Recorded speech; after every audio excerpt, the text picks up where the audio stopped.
संगत जी, बाबा जी की प्यारी साखियाँ इस चैनल पर डेली आती हैं। आप लोगों से मेरी विनम्र विनती है कि अगर आपको बाबा जी की साखियाँ सत्संग सुनना पसंद हो तो अपने इस चैनल को सब्सक्राइब ज़रूर कर लीजिएगा। तो साथ संगत जी, यह घटना मोहन की है, जो कि बाबा जी को शायद नहीं जानता था। उसका उस बाबा जी से दूर दूर तक लेना देना नहीं था, लेकिन हाँ, गरीबी क्या होती है उससे मोहन का अच्छे से मतलब कि वास्ता था। क्योंकि दिन भर दिहाड़ी मजदूरी करने के बाद भी जब कोई पैसा हाथ में ना बचे और घर के हालात भी कुछ ऐसे हों, जब आप कमाओ तभी घर का खर्चा चले, तो उस इंसान की हालत भला क्या ही हो सकती है। संगत जी, मोहन अक्सर परेशान रहता था। बारिशों का सीज़न था, जब काम मिलता तो काम पर चले जाता, नहीं मिलता तो काम को खोज कर घर आ जाता। दो छोटे छोटे फूल जैसे बच्चे थे जो कि स्कूल में पढ़ाई भी करते थे। अब मोहन डेली दिहाड़ी मजदूरी वाला बंदा था। उसी पैसों से घर चलता और उन्हीं पैसों से बच्चों को पढ़ाया करता था। घर के नाम पे तो कुछ नहीं था, बस एक छोटी सी झोपड़ी बना रखी थी। अक्सर मोहन जब आसमान की तरफ देखता तो उदास हो जाता।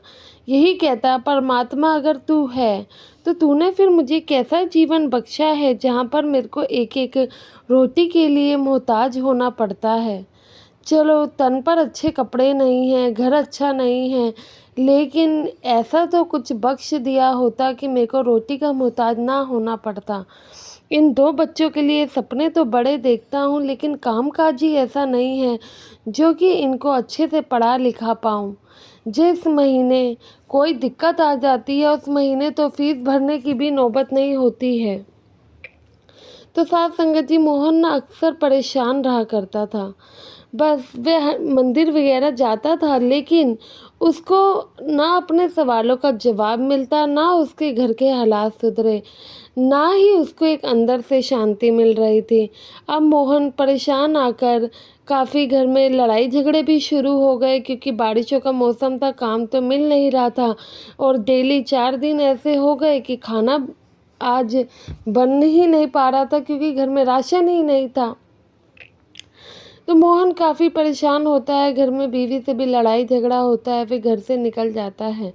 घर से निकलकर एक दोस्त के पास जाता है, तो दोस्त भी एक अनोखी ही सलाह दे देता है। कहता है कि भाई, तू एक बार इस तीर्थ यात्रा पे हो आ, देखियो तेरे सारे काम बनने शुरू हो जाएंगे। पर तीर्थ यात्रा पे जाता भी तो जाता कैसे, उसके लिए भी तो पैसा होना चाहिए था ना। फिर उसी दोस्त ने उस मोहन को पैसे ब्याज पर उठा के तीर्थ घूमने के लिए दिए। कहा, भाई तू तीर्थ पे होके आ, 4 धाम की यात्रा करके आ, मैं कहता हूँ कि सब कुछ ठीक हो जाएगा। जब तुम वापस आओगे तो ये पैसे काम करके चुका देना। तो मोहन भी बस इसी उम्मीद में था कि क्या पता सच में सब ठीक हो जाए, चले ही जाता हूँ। तो संगत जी, दोस्त के कहने पर वह मान तो गया, पैसे भी ले लिए और बैग उठाया। बीवी ने दोबारा से कहा कि चलो कोई बात नहीं, जा रहे हो तो क्या पता सच में मालिक हमारी फरियाद सुन ले।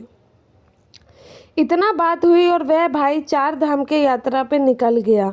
अब भाई को गए हुए कम से कम 1 से 1.5 महीना हो गया। पीछे से जिससे पैसा उठाया था वह भी मांगने वाला आया, लेकिन वही था कि दिन भर दिन ब्याज बढ़े जा रहा था और घर वालों को यही उम्मीद थी कि चलो एक दिन सब ठीक हो जाएगा। जो इस भाई की वाइफ थी, इन्होंने घर में साफ सफाई का काम करना शुरू कर दिया। उसी से अभी घर का गुजारा चल रहा था। जब भाई वापस आता है तो सोचता है, एक उम्मीद थी दिल में, एक कॉन्फिडेंस था कि चलो अब तो हमारे हालात सुधरेंगे, वाइफ भी कमा रही है, मैं भी कमाऊंगा, तो मालिक अब तो हम पे दया मेहर की दृष्टि करेगा। लेकिन ऐसा कुछ नहीं हुआ। अब उसकी वाइफ तो कमा रही थी, लेकिन इस भाई को बाहर काम ढूंढने जाता है तो काम ही नहीं मिला। वही पहले जैसा हाल, कभी मिलता कभी नहीं मिलता, यही सब। फिर घर में अनबन होने लगी। जिससे पैसा उठाया वो इन पर प्रेशर बनाने लगा। ब्याज का ब्याज बढ़ता जा रहा था। भाई एकदम परेशान हो चुका था। परेशानी में आके आधी रात में देखता है कि सब सो रहे हैं, तो घर से बिना किसी को बोले चुपचाप निकल जाता है। उसे नहीं पता था वह कहाँ जा रहा है कहाँ नहीं। पैदल चलते चलते ऐसे ही 4 दिन बीत गए। इस गली से उस गली वह भाई घर नहीं पहुँचा। 4 दिन से अब 1 महीना बीतने को आया था। उस भाई को यही था कि जब तक बढ़िया काम ना कर लूँ तब तक घर नहीं जाऊँगा। अपने लिए अच्छा सा काम धाम ढूंढ के ही अपने घर वालों के पास जाऊँगा। एक दिन एक बड़े से घर के आगे से निकल रहा था कि निकलते निकलते ही भाई के पैर में अचानक से चोट लग गई। वहीं बैठ गया। अचानक से कील चुभने से उसके जो चोट लगी थी वहाँ पे एक भाई खड़ा था। उसने देखा इस भाई के कील चुभी है। वो तुरंत ही इसको अपने घर के अंदर लेके आया, कील निकाली, पट्टी वगैरह की और इस भाई पे गुस्सा होने लगा कि भाई कैसे देखकर नहीं चल सकते हो तुम? घर वाले हैं तुम्हारे, घर परिवार का तो कम से कम सोचा करो, कोई जिम्मेवारी है। देख के लगता है कि तुम शादीशुदा होगे, अगर नहीं भी है तो कम से कम अपनी माँ का तो ख्याल किया करो। ऐसे बिन देखे चल रहे थे, सोचो कोई गाड़ी वाला ही ठोकर मार देता तो। अभी तो मालिक ने तुम पे इतनी रहमत की है कि बस ज़्यादा चोट नहीं आई। तो वह भाई रोने लगता है और फिर उनसे माफ़ी मांगता है। तो जो कि वो भाई था, वो दूसरा भाई कहता है कि भाई अपना एड्रेस वगैरह बता दो, हम तुम्हें घर छुड़वा देते हैं। तो ये भाई बताता है कि भाई मेरा तो कोई एड्रेस नहीं है, ऐसी ऐसी बात है, मैं इतने समय पहले अपने घर से निकला हुआ हूँ। अब क्या करें, उस कुल मालिक की दया दृष्टि हम पे पड़ ही नहीं रही है।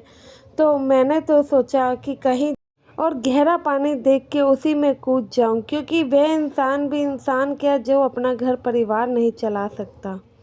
तो साथ संगत जी, वह जो भाई था वह सत्संगी भाई था। उसकी एक कपड़ों की फैक्ट्री थी जो कि काफ़ी अच्छी सद्गुरु की कृपा से चल रही थी। तो वह भाई कहता है कि तुम परेशान मत हो, अगर तुम्हें दिहाड़ी मजदूरी का काम नहीं मिलता तो तुम क्यों ना नौकरी कर लो। तो वह कहता है कि भाई मुझ जैसे इंसान को कोई भला नौकरी पे भी कहाँ ही रखता है। तो यह सत्संगी भाई कहता है कि भाई मैं तुम्हें नौकरी पे रखूँगा, बोलो क्या तुम करोगे? इतनी मैं तुम्हें तनख्वाह दूंगा, अगर तुम्हें मंजूर है तो जाओ अपने परिवार वालों को भी ले आओ। यहीं पर तुम्हें जो कि फैक्ट्री के पास एक रूम भी दे दूंगा, तुम उसका किराया मत देना। जब तुम लोगों के हालात सुधर जाएं तब तुम किराया दे सकते हो, वरना तुम ऐसे ही रह लेना।